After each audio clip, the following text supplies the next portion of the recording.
You are welcome to LFN What's Your Say? The #1 listening show, where we discuss real issues with real people like you. We are still featuring R. Kelly. Real name, Robert Sylvester Kelly, also known as the R&B King. R. Kelly was arrested and detained for now close to 5 years with completely no regard for his basic human rights. Even after getting attacked and battered to near death in jail, clear proof that the prison system could no longer take good care of him, R. Kelly was still denied his right to bail. Bail was a right he qualified for, considering that he had freely handed himself in during his arrest, and that being a celebrity known all over the world, there was no way he could have been a flight risk. The government courts may have used the excuse of him being a danger to society to justify their illegal treatment of the R&B King, but the truth is clear, he wasn't no murderer, and he was never the violent type to assault people as alleged. With no proven evidence to this cause, therefore, R. Kelly has never been a threat or danger to society and should have been granted bail on his first application. Basing on the way he has been treated throughout his detention with total disregard of his rights, to the eyes of a common man, it's easy to imagine that R. Kelly is in so much trouble. The reality is, however, different. The only space where R. Kelly is unfortunately less privileged is the social space, as a lot of propaganda has been published, and his name tarnished in the social realm. Very many people have taken the prejudicial side and supported the violation of his rights. It's not only the average citizen who has opted for prejudice against R. Kelly, but some of the authorities as well. An entire jury, after being convinced that Robert operated what was termed as a sex cult where he imprisoned young women and allegedly turned them into sex slaves, decided to convict him.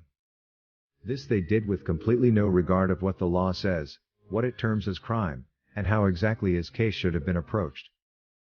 Despite the insufficient evidence, R. Kelly was found guilty, and this was a huge mistake by the authorities. A deeper and unbiased analysis of R. Kelly's cases both in New York and in Chicago, Illinois will reveal that the law is indeed largely on his side. If the law was to be followed to the dot, and treated as supreme as it should be, we probably wouldn't be having this conversation.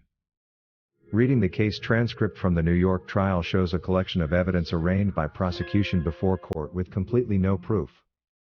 Worse still, no single effort has been made to have this evidence verified beyond reasonable doubt. An example being the said video footage that shows on the infamous tapes. According to reports, none of the videos shows the time when it was captured, and this therefore cannot be used as a justification of age. Also important to note is that video evidence is not necessarily always 100% accurate, and can equally be faked considering the current fiction technologies available. Also important to note is the fact that had the law been followed and respected by the actors on this case, there is no way the RICO charges would hold. This was evidence that the authorities did not take time to read and understand what the RICO law states, when it applies, and what kind of crimes qualify to attract the RICO charge. The analysis of the case was indeed shallow. We understand that the masses may be angry, or that the judges alone who are parents to young children may be unhappy with Robert, but this gives them completely no right to override that laws in the interest of punishing R. Kelly's behavior. Whatever they decide or do must lie well within the law, irrespective of their sentiments. It is also important to understand that these laws were not designed to please certain people while they hurt others. Twisting them therefore to achieve this sort of selfish interest is not the way forward. The RICO Act specifically defines what sort of enterprises are considered criminal. One cannot apply such charges onto someone's business team working together to achieve a successful musical career for Robert. By doing this, the court will be saying to the masses that it is now illegal to team up and do business as a group of professionals, just in case one of the team members committed a crime.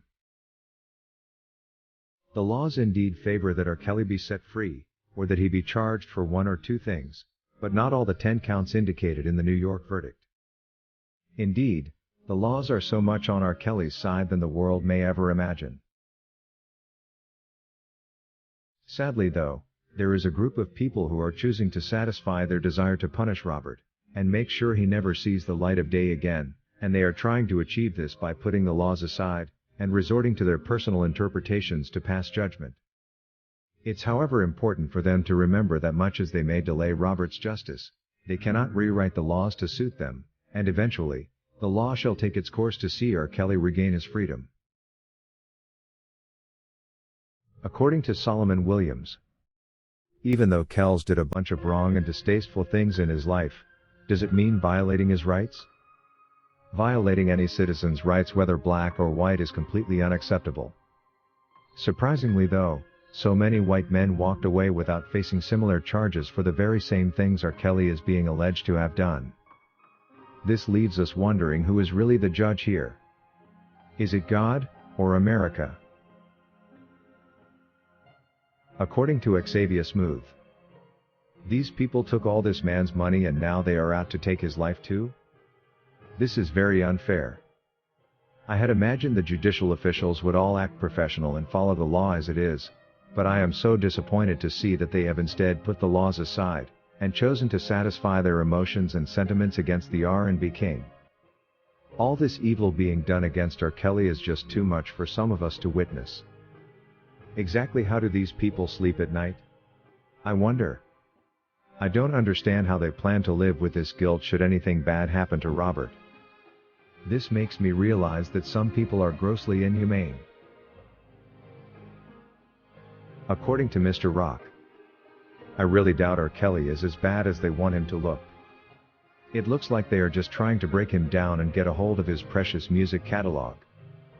The authorities are simply trying to play double standards, because I know many married men who were messing up with my classmates while in high school. The authorities and the whole town knew well about this, but nothing was ever done. So why R. Kelly be the chosen one? Yet they stayed all quiet while this was happening. It's probably because they know R. Kelly had money and they wanted to blackmail him. When they failed to achieve this, they now want to sacrifice him. If you wish to take part in a live interview discussing any of these topics, let us know by sending an email to sashalfnmedia@gmail.com for scheduling. Thank you for watching today's video, a production of LFN Media, giving you another perspective of issues at hand. We make it our business to keep you updated with the truth amidst the cloud of lies the media wants you to believe. It is therefore important to subscribe to this channel, hit the bell icon and allow all notifications so that you don't miss out whenever we publish a new video.